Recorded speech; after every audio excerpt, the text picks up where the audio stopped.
Hello guys, Saksham this side from OneGyan, and today we are going to discuss something very important which might cause trouble in the subsequent admission procedure in IPM IIM Indore. So I would want you all to watch this video carefully, at least the first half, and also consider subscribing if you want more such important updates right to your feed. So without any further ado, let's get started. Now the agenda for today has been divided into three sections, the first one being the most important.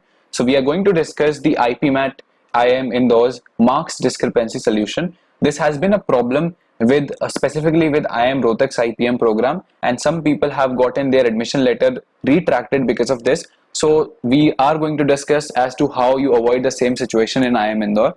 Then we are going to do a paper analysis of IPM IIM Indore as well as DUJAT.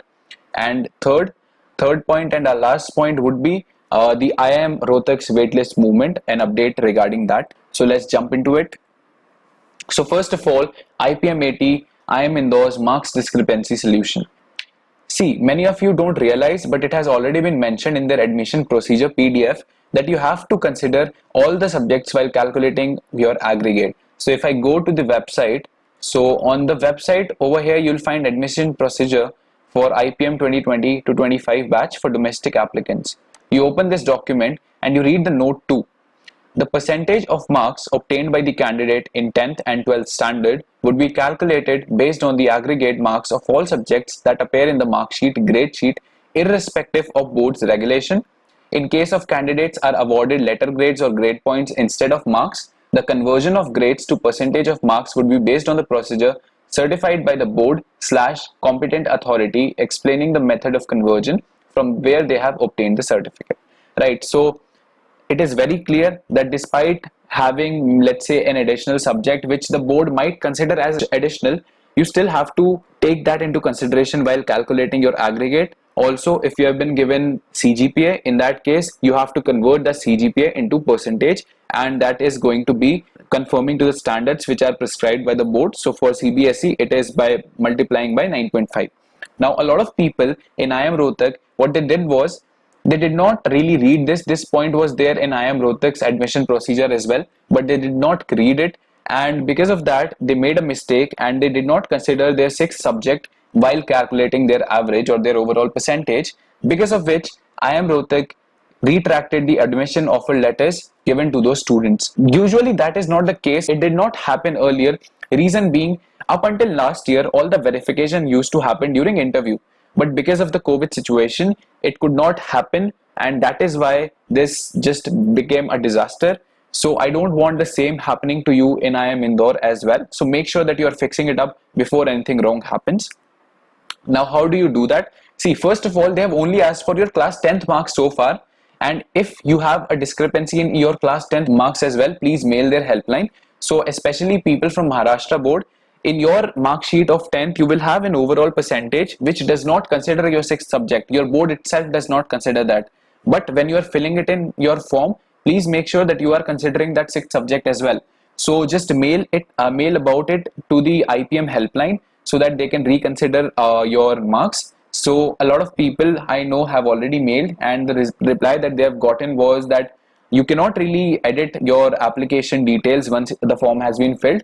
However, you may bring the same to their notice during subsequent procedures of admission test or admission process after you qualify the aptitude test. Right. So once you are done qualifying your aptitude test, when you are giving your video-based assessment or any other procedure, just make sure that you remind them again and again about that thing until it gets fixed. Also, please make sure that you are mailing it right now as well, even though they cannot change it right now, but at least you need to have some written record. Right. So I would say it's always better to notify them beforehand also. Now, when you are asked for 12th marks, please take into consideration all your 12 subjects as well. So if you have 6 subjects, make sure the average you are calculating is based on those entire, like all the 6 subjects, and you don't miss out any one of them. So that is something that you need to keep in mind when you are filling in your 12th marks. Even though IPM IIM Indore officially does not give any weightage to your 10th or 12th marks, but still, please make sure that there isn't any discrepancy which might lead to the same situation which has already happened in IIM Rohtak. So I don't want you to lose a seat over there as well. So make sure that you are fixing it up before anything wrong happens. Also, please either share the video, or if you think I'm doing this for publicity, then if not share the video, at least share the message with people who might be giving this exam, because this is a very important issue and a lot of people have lost their seats in IIM Rohtak because of it. I don't want the same happening to people in IIM Indore as well. So please make sure to at least share the message, if not the video. Now that was about our important update. Now coming to the paper analysis. So first of all, we'll talk about IPM IIM Indore. So this year, the short answer section was quite easy and people had a good number of attempts. I have come across people who even had about 9 to 10 attempts as well.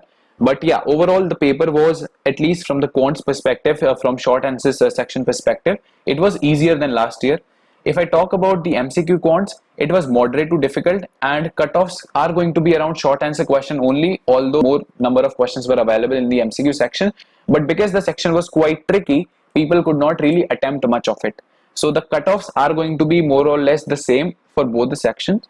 Now the VA section was scoring, but again tricky as usual. So that has been the case in past years as well. So it was the same this year too. Now RCs and DI are scoring as usual, but time taking, and I've already discussed that in the past videos, that definitely they are going to fetch you marks, but they are also going to cost you a lot of time. So a good strategy is always to do something which could have been done in less time and then move to those sections, but they were scoring at easy nonetheless, just that they took more time.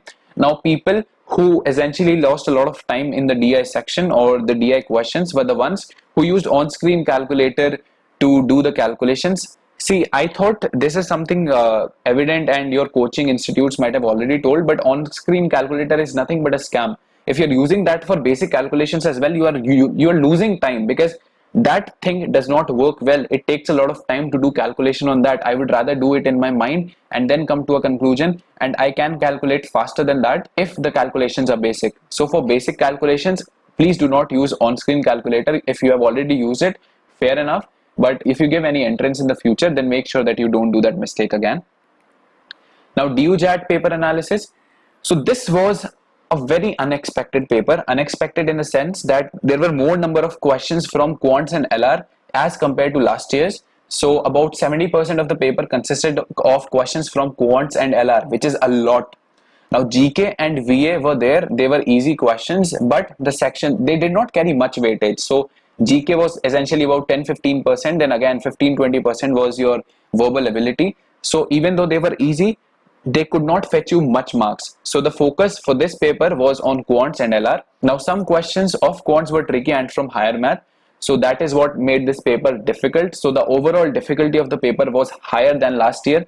And if that was the case, the cutoffs will decrease. Keep that thing in mind. If Indore was easy, the cutoffs, it was easy for everyone and the cutoffs will increase. And if DUJAT is difficult, it is difficult for everyone, cutoffs will decrease. One thing for IPMAT I can say is that it was a very non-math friendly paper. So even if you're a non-math student, there were not much questions from concepts which are there in the class 11th and 12th. So even a non-math could attempt that paper, and there isn't any discrimination that happened between a math student and also a JE student or a non-math student. It was a level playing field.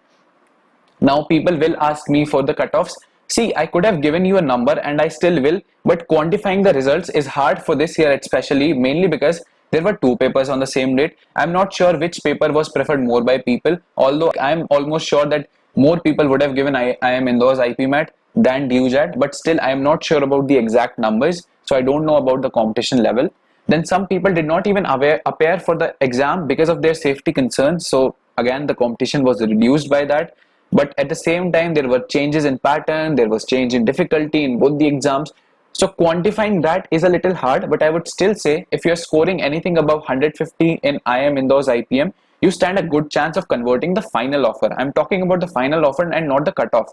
The cutoff is anyway going to be low, but just clearing the cutoff won't suffice. You also have to convert the final call, and considering that 85% of the weightage is of your entrance itself, it does not make sense to just clear cutoffs and then expect to clear the final call as well. I'm again not sure about that, don't quote me on this, but anyone scoring above 150 would stand a good chance of converting the final call as well.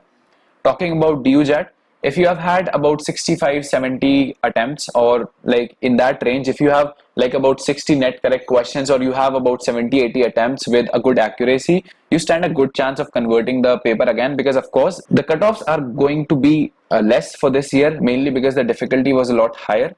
But again, if you have attempted around 60 to 80 questions and you have maintained accuracy accordingly, I think you still stand a good chance of clearing it. So that was about your paper analysis. Now coming about IIM Rohtak's waitlist update. So those who have paid the commitment fee, which I have already covered in my last video, they got the offer letter. So that was not an issue for them. Now one new student got offer letter and one student who gave the commitment fee did not get the offer letter. So they both are special cases. So I'd discuss them more about it. So the first student who got offer letter was the one who I've already discussed earlier, that the waitlist rank behind of him got the offer letter but he did not. So that was an issue of clerical error. So that was finally fixed and he got an offer letter.